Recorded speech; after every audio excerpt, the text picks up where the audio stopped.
Mistake number 3 is having a negative impact on the viewer's journey.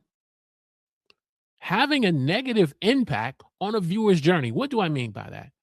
A person clicks on your video based upon the topic and the title of your video. Maybe you have a respectable thumbnail that's respectable enough to get them to click, and you go into what the video is promising to provide them, and they start to listen to the video, and within the first 2 minutes of the video, let's say it's a 7-minute video, the first 2 minutes of the video, the first thing you say to the viewer is, hey, like, subscribe, and leave me a comment.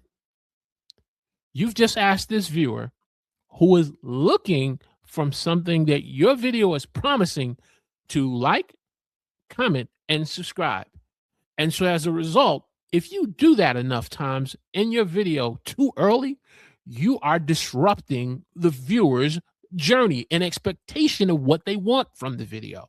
And if you do that enough times, unfortunately, this will cause a viewer to click off your videos and to leave your channel and to go somewhere else, because they have an expectation of getting a problem resolved, to getting a question answered. And when we make the mistake in disrupting the viewer's journey, this hurts our ability to grow on YouTube. This hurts our ability, and what the algorithm begins to see, that this person clicked off this video at set time. Now, how can we know that? Well, if you go into your YouTube analytics, you go into the individual video, into the analytics section, I believe it's in the engagement section of the video, you will see when the person bounced off of the video, clicked off of the video, based upon what you said and what you were encouraging them to do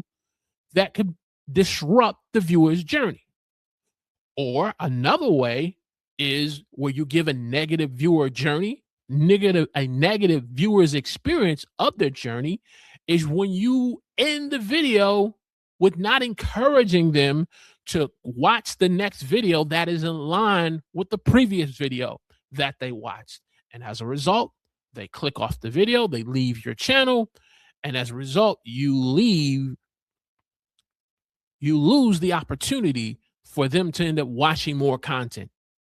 And so when we disrupt the viewer's journey, when we end the viewer's journey prematurely, instead of keeping them watching more of our content so YouTube can recommend more to them, as a result, that negative viewer's journey becomes a mistake that hurts me and you from growing on YouTube.